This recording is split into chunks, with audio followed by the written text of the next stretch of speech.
Welcome to Digital Designs podcast by INJAZ. I'm your host Muhannad and today we have a very special episode, Digital Solutions. Before we start, I just want to give you a background about why we are doing this. INJAZ is hosting 12 MIT students coming from the US to work with more than 100 Jordanian youth from different universities to lead bootcamps on digital designs and coding. And this will be followed by experts from Destination Imagination who will do another bootcamp that will follow on innovation process. Today, we are proud to say that we have Jordanian minds talking to American minds and exploring digital solutions and coding. Today, we have two special guests in our INJAZ studio. I would like to welcome Sophie, who is a master student in electrical engineering from MIT, and also we have Bana, who is also a young Jordanian from participating in this bootcamp. So welcome Bana and welcome Sophie to our podcast. Our first component will be want really to talk about, you've been here in Jordan, Sophie, for more than 2 weeks now. We want to know your impression about Jordan, about your thoughts. Yeah, so I've had the absolute time of my life. These past 2 weeks, just being surrounded by so many amazing, I guess the people, of course, is what makes Jordan for me, and I guess for you as well. But every single soul that I have interacted with during my time here, whether it's my students, it's the INJAZ staff, it's random employees or people that I run into on the streets, everyone is always so exciting and welcoming, and I feel very comfortable here.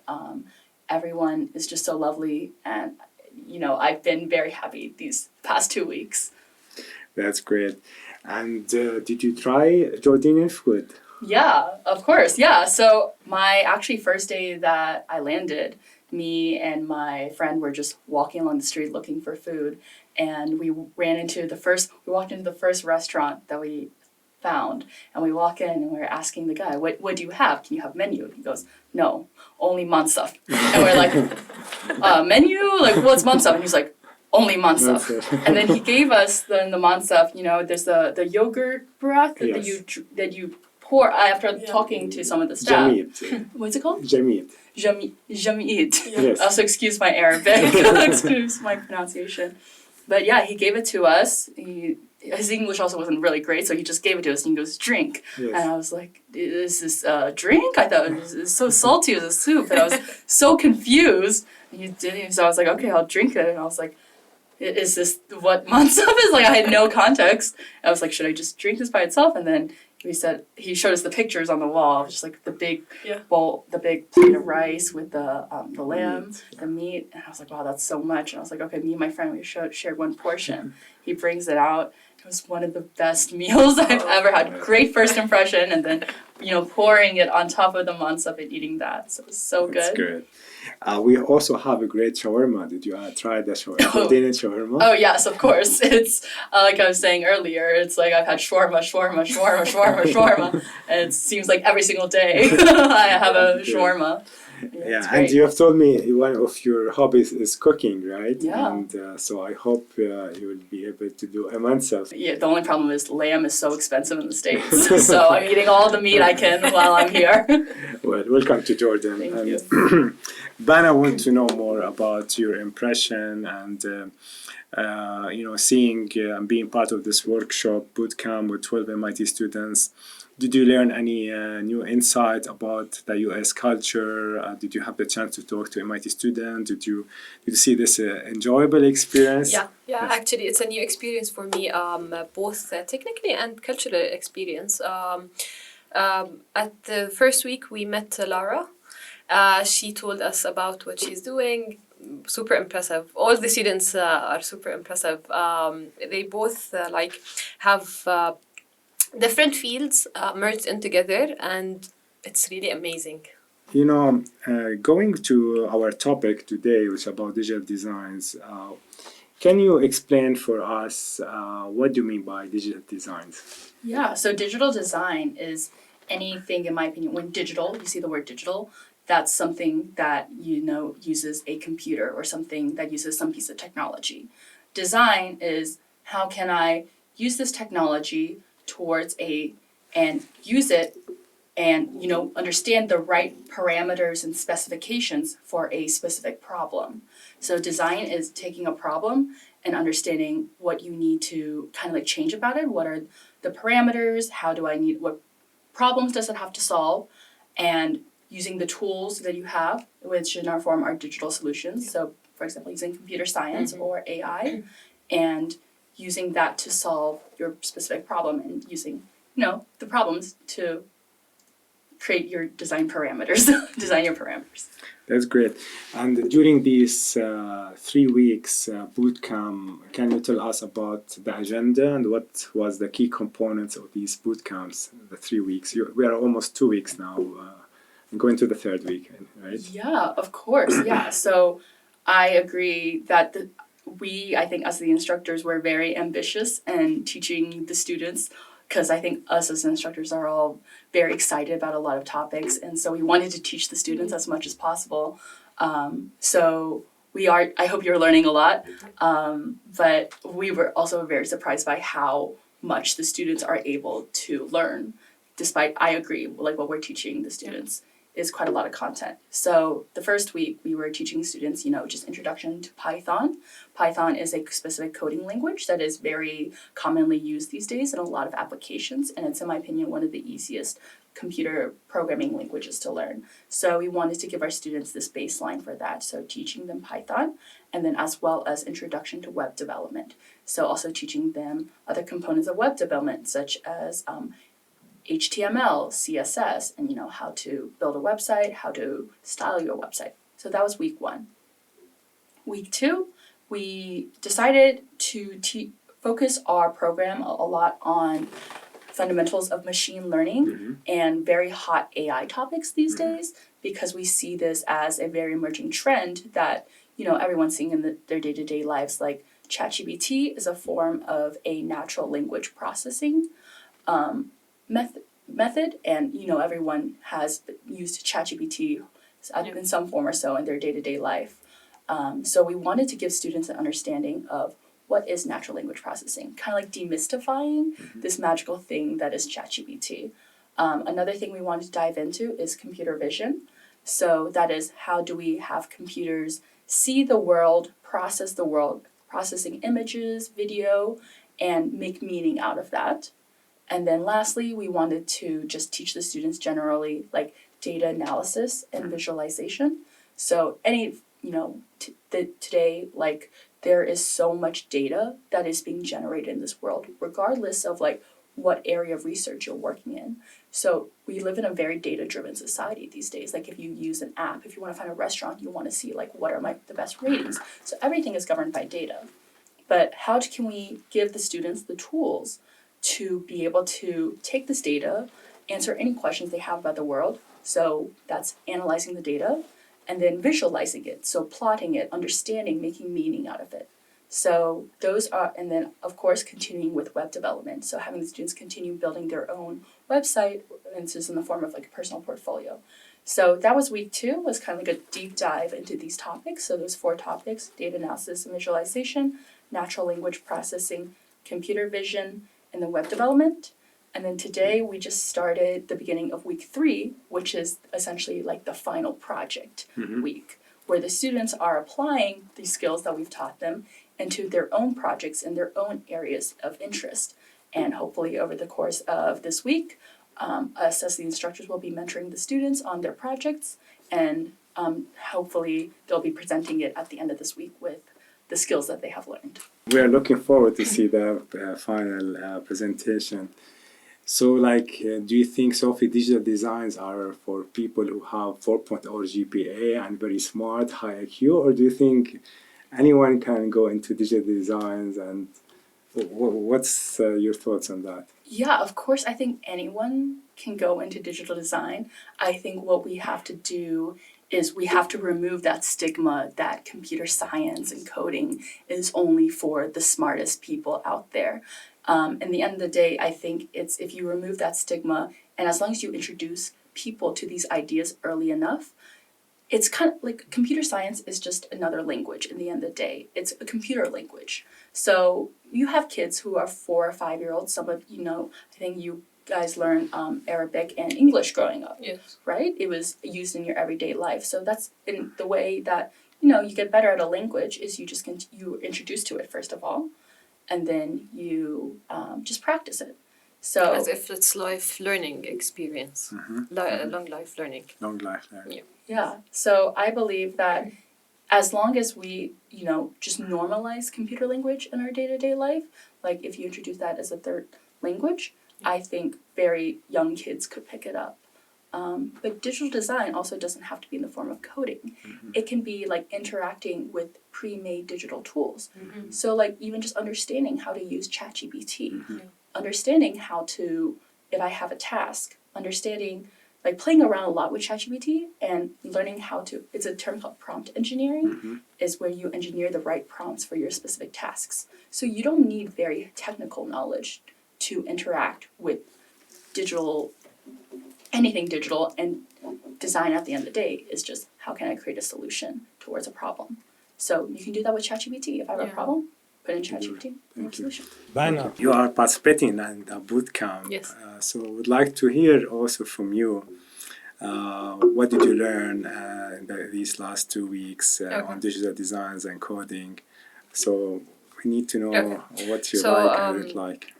I don't have a previous experience in coding generally. I took C++ in university, but it's a brief experience comparing to Python, web developing. So I decided to take this experience. Life right now needs these skills. It's really essential for doing so many things, so many tasks. The web developing part, it was really nice. The HTML, it's really fun. Yeah, we the first week we started gradually, and we made like a simple web page. We put like pictures. It was really fun and nice. I know these things are really simple, and it's like small steps toward learning bigger stuff, but it's really good. That's great. That's great. So, Sophie, we were discussing before we enter into the podcast about your interest in health and research and how AI can be utilized into medical research and finding the right, medicines and design the components and ingredients. Can you tell us more about this? Yeah, of course. So I think my personal journey with how I got into AI was I actually came into university as pre-med. I wanted to be a doctor when I first went to university. But then I realized I'm not good at biology. I actually I found I was more of an engineer. So I liked, learning these skills and creating a solution. I didn't want to just understand how something works. So that's how I fell into, so I said, I want to still work in healthcare. I still want to work in biology. I want to create something that can change people's lives for the better. That is, more or so less like objectively good, helping people. And at this point, I think around MIT's campus, AI was getting very hot. Everyone's doing AI. So the way I see AI and machine learning is essentially just a tool that you can apply towards any area of research. So in my case, healthcare, more specifically biology. So specifically in my case, some work that I have been doing on campus, working in research labs and past internships, is seeing how can I use AI to help better understand what type of drugs would be better suited to help cure a disease. So for example, right now the traditional way of drug discovery is you have an understanding of, let's say, if you look at things at the cellular level, so per cell. So, for example, you might know that a healthy cell will be in this state, and then an unhealthy cell will be in this state. So we can capture their state, essentially what state they're in, through measuring kind of like different RNA expressions in the cell. But, so the traditional method, if I want to find a cure for a disease, I want to preferably take an unhealthy cell and move it back into its healthy state. So traditionally, how they've been doing this is just, taking a whole panel of different chemical compounds and just treating these cells with these drugs manually. Mm-hmm. You're doing that over and over again. But the problem is, this space of potential chemicals is so big. It's 10 to the power of 60 potentially chemically active compounds. And so that would take forever. So that's why you need biologists who have a better understanding of how these cells work, to be able to help, narrow what type of chemicals. Still, that's way too much. So the idea here is that you can essentially take this data, some of this data that has been experimentally tested, and we know how these chemicals would affect these cells, and then feed that data into a machine learning model or an AI model that can learn this complexity that us as humans cannot understand. Because a machine learning model works better the more data you have. Humans work worse the more data you have. This is a great application of where we can apply machine learning. So the idea here is you train a model on this experimental data set, and then I can give it new chemical compounds and say, if I treat this cell with this new chemical compound, how will it affect my cell? And hopefully you find a chemical compound that moves your cell to the preferred healthy state. So that's drug prediction, the very early stages. And of course, you have to validate it experimentally. So you still have the biologist in the pipeline. We're not disregarding biologists. We're in fact just making their job faster and easier. So we can get these drugs to the hands of patients much faster and cutting down that timeline much more with AI and ML. Yeah, it's interesting. Oh, thank you. Bana, can you describe for us also how a typical day at university looks like? Okay, so now I'm a master's student. I'm majoring in engineering management.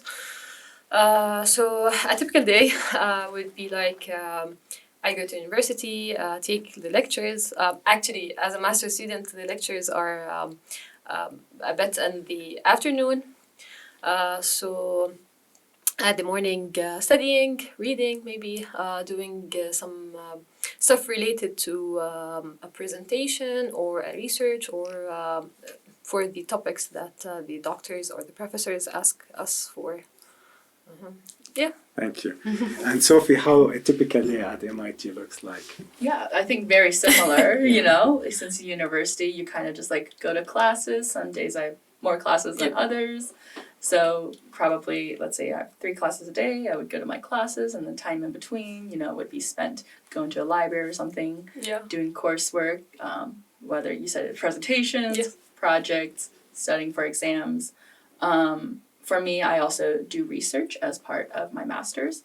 So some of that is, thankfully, I am computational, so I don't have to go into, a specific office. I can just do it on my own time or with my own laptop. So sometimes I'll take time to work on my research project. And then, at the end of the day, there's also extracurriculars. So maybe have some club meetings, do some club meetings. Sometimes I have part of a dance group, so I'll go to dance practice, hanging out with friends, and then coming back home, I have to make dinner and then work a little bit after and then bedtime. Part of the designing and putting the human in the center of the design using design thinking methodologies. One of the main components is really ideation and how you can generate more ideas about the solution you are designing. So I was just wondering, when you in your teaching, do you put the ideation concept as students trying to find the solution to the challenge or the problem they are solving, and how do you go about finding so many ideas, and how do you select the best idea that might fit the solution, and what tools do you use in that? Any thoughts there? I think this is especially relevant this week. The past 2 weeks, we've just been teaching you guys materials, but now the students have a final project. So as much as I think with any ideation process, my best advice if anyone's trying to come up with a solution is never come into the problem with a solution. That's the worst thing you can do, is just say, I have a solution, is coming first with a solution and then finding the problem. That's the worst thing you can do. Because one thing that you may realize is that your solution doesn't actually solve your problem.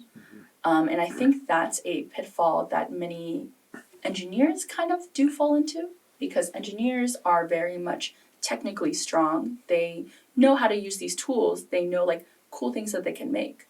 But how good is a solution if there's no problem for it to solve? So I'm personally part of an organization at MIT's campus called Hacking Medicine. Mm-hmm. And it's the entire idea is like healthcare ideation.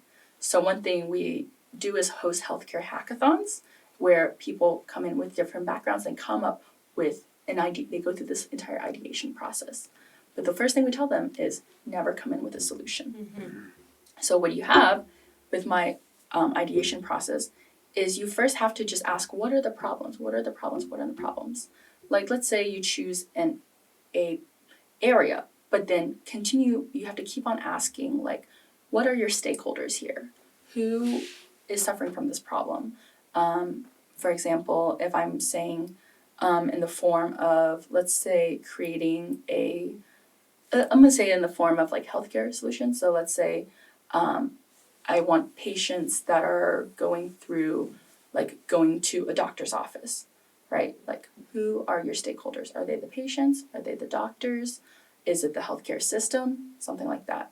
And then so identifying your stakeholders and then talking, if you can, talk to your stakeholders.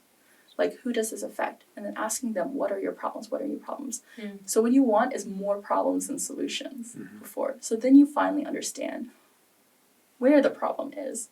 And then you see, with my technical expertise, what solution can I create to address this very specific problem? So you want to create a lot of problems, but then pinpointing one specific problem out of your whole host of problems.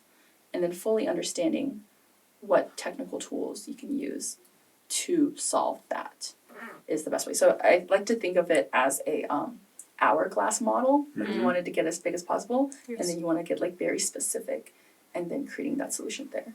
And so like you are zooming out and you're zooming in to... Yes. That's definitely, and that's a very interesting point you are making about not to be attached to the solution, rather be attached about the problem, what we're trying to verify, what we're trying to solve, then solutions will come after you verify that. Bana, you are a participant in the bootcamp, right? Yes. And Sophie told us that you're planning or you're working on a solution, you're designing something. Can you tell us the secret, what you are trying to design? Actually, this week we have like our final projects. We need like to make a web page for something maybe you are interested in. You want to do, like as you said, it's a problem and solution. For me, it's not a problem and a solution. I would like to do like a website to focus on some places in Jordan that tourists don't know. I love like going out on hikes, on adventures generally, and there's so many beautiful places in Jordan. No one knows that this exists. Yes. So I would love to put photos I take on this website and to let people know more about these places. Very interesting. And you're designing, I'm website. not. You're part of it. Yeah, we're trying to do it. That's great. Interesting. Good. And what the most important thing you have learned from the bootcamp that you want to tell us about? Okay, so generally the coding or the web developing, it gives you like different insights for thinking things. You start looking for let's say a solution or a different way of thinking, so you can build this model. And if there's an error, you need like to look at the point or the problem from different point of view, so you can know what caused the error. Thank you.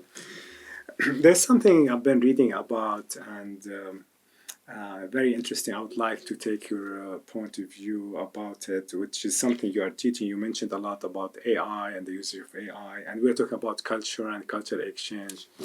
So do you see artificial intelligence can understand cultures? Is there any connection between having the machine learning understand, different cultural trends or ways of doing things in different countries? Is that something from AI perspective is being discussed or looked at, or is only just pure machine learning of technical processes?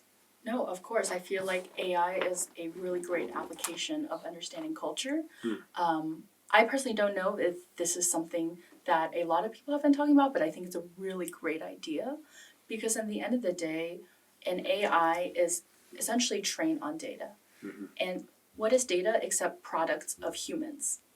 You know? Yes. So if we have an AI that can be trained on, all of the news from a specific country, all of the history of the country, all of the great literature, books, like the food of a country and something like that, I really hope an AI can, try to better understand the values of a culture, like the religion, the food, the history, the politics.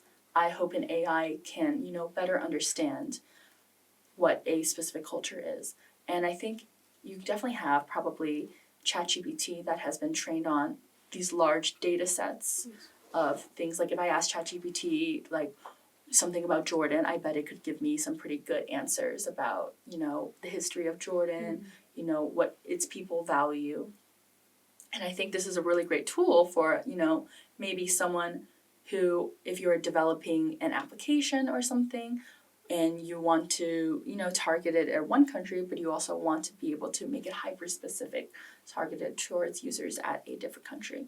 So maybe using ChatGPT, it can understand these values, and then using this data somehow, somehow fine-tune your application to be better suited towards a different culture. So translating between cultures is way, but you can also, of course, use that for cultural comparison and analysis.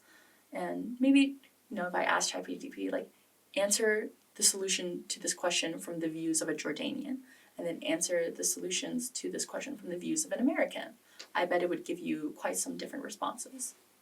That's interesting. And Bana, you as a young female getting into digital and digital lenses, do you encourage young females more to go into that field? And do you think there's opportunities from where you are sitting now? Yeah, of course. Right now, we're in 2024. I think world is evolving, and it's all about the digital field. Everything it's about technology. So I think it's a must for every young, not only women generally, to learn about AI, machine learning, everything related to technology. Good. And Sophie, do you encourage, from your perspective, young women to go into the digital designs and the IT world and AI world? 100%. As much as I say, I think women are extremely capable. Yes. I have met so many strong female leaders in tech, my classmates, my students, who are all super energetic and passionate about this. And I think one thing we have to do is we have to show them positive role models. We have to tell them from a young age, hey, there's a woman that can do that. She's super smart and she's powerful and she's did this. And if she can do it, so can you. So at 100%. And we need more representation in tech.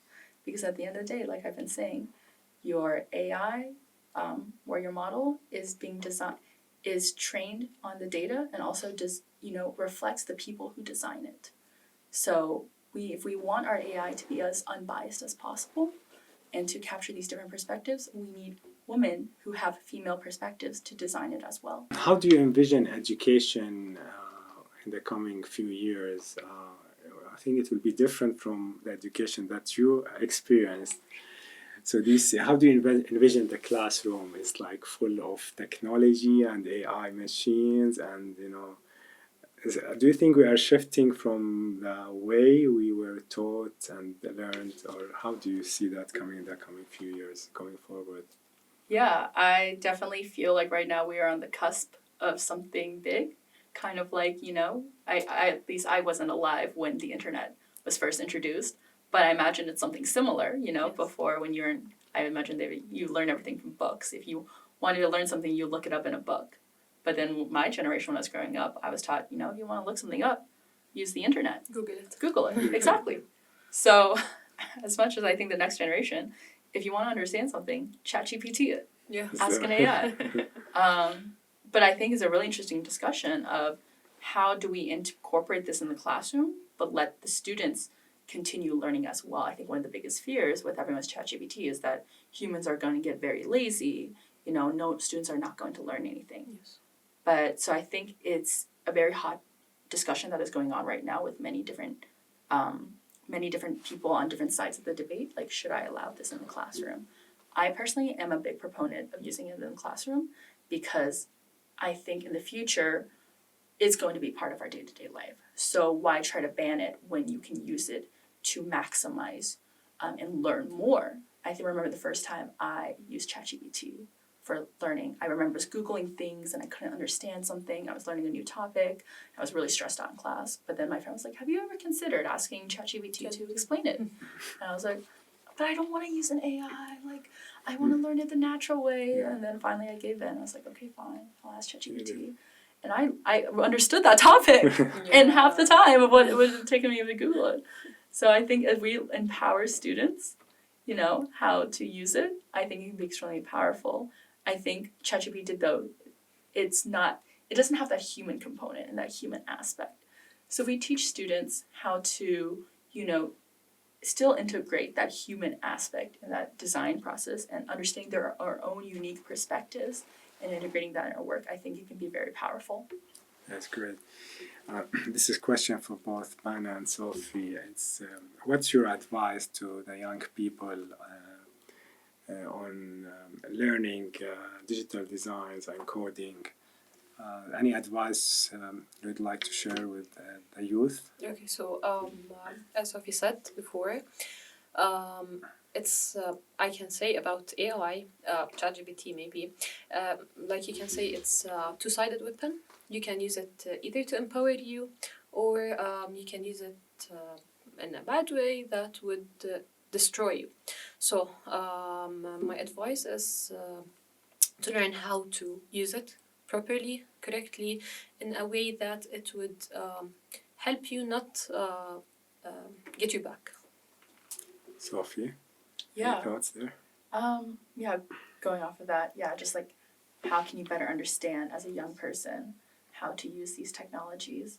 I think really trying to use as a way to empower you, but still understanding that ChatGPT does not have all the solutions. Yes. I think sometimes if you ask it to write an essay, you notice that all the essays sound the same, they look the same. Mm-hmm. So it can probably give you like a very good structure of an essay, but you still need to learn, The basic skills. the basic skills of like how to write a good essay, how to good vocabulary, how to make writing more interesting. Yes. So don't disregard the basics. Still go to class, still learn the fundamentals, but it can help you learn faster. Thank you, Bana, and thank you, Sophie. Thank you for being with us, and I'm looking forward to seeing your presentations and the recap and of the bootcamp. And Sophie, thank you for all the work you and the MIT students being with us, and we hope you continue to enjoy the remaining of your visit and see you more in Jordan. Did you learn any Arabic words or not yet? Yes. Well, of course. Also, one of my favorite words is yalla.